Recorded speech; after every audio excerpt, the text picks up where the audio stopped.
Hey guys, how you doing? This is Manga Section. I'm here today to bring the review of Fairy Tail Manga chapter 530. So we start off with a flashback where we're basically just shown what was like some of the stuff we was told last week. You know, that Anna came from the past. We know she brought with her the 5 children. I'm not going to go through their names.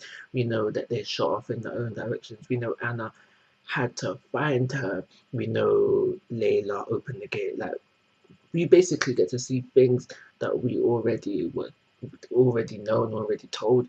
But I think the only thing that is new for this bit, the chapter, the flashback of the chapter, is that we find out that there's this book that Anna had written, was passed down throughout the generations. So they knew that when the time came, obviously the time came for Layla. Sorry, excuse me.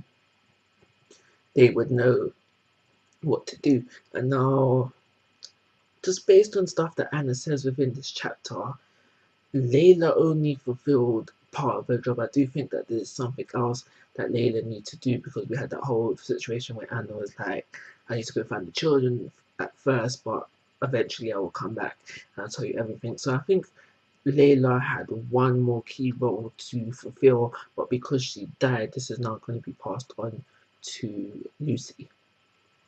Moving on in the chapter, we basically find out their plan. So basically, there's a pocket space or void or dimension, whatever you want to call it, called the ravines of time. And their plan is to make Acknowledger fly into that. The space was created possibly because they would do time traveling. They reckon that's all Anna reckons. That's what created the space. But their plan is to make Acknowledger fly over it, because apparently as soon as you touch it, boom, as soon as you touch it, boom, you're gone. You don't exist. You're nothing. You're nothingness.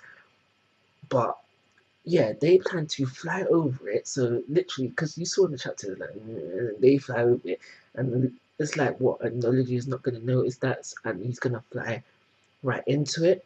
My only problem is that this ravines of time, whatever it is called a magic of nothingness. Regardless of that, it is still magic, and we know that Acknowledger can eat any magic. So my point is that this thing has got to be instant for it to make any sense. It's got to be boom, touched it, Acknowledger doesn't have a chance to eat it, and then yeah, then he dies and he's been defeated. But my whole point is that because Acknowledger can eat any magic, he should sense this before he's in a good reach, I reckon, and then eat it. I don't think that this thing's gonna defeat him. I think he will end up eating it or something. But yeah, that won't be the end of Acknowledger. I guarantee you that much.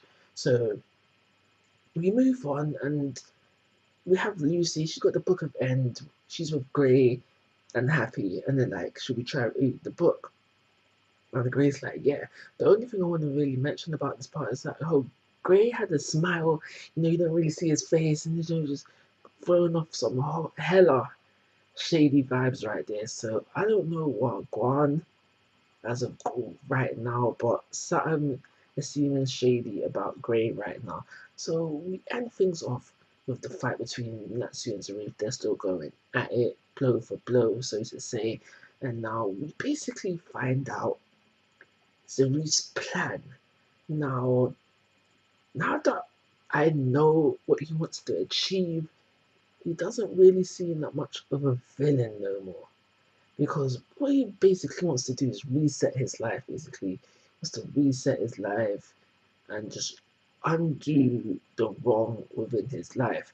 Like he doesn't want to become immortal no more. He wants to stop Natsu from hurting himself. Like, saving Natsu, he wants to save his brother from actually ever dying. That's a noble thing. And not wanting to be immortal anymore so you can essentially die, that's understandable. But the only bad thing about his plan is that him resetting his life, we don't know what kind of effect will have on other life. Natsu brings this up. He's like, what's going to happen to my friends? And so that's basically the bad. Like, he's fixing his life, but he's probably screwing over a load of people as well. But, now that I know his plan, he don't seem like such a bad guy. Don't necessarily like him now, but, he doesn't seem so much as a bad guy. But in order to achieve this plan, he needs fairy heart and this revealing of time that they were trying to use to stop aconologia. And so what's going to happen there? Either way, Zarif is probably not going to end up getting the reveal of time. His time's going to fall through somewhere.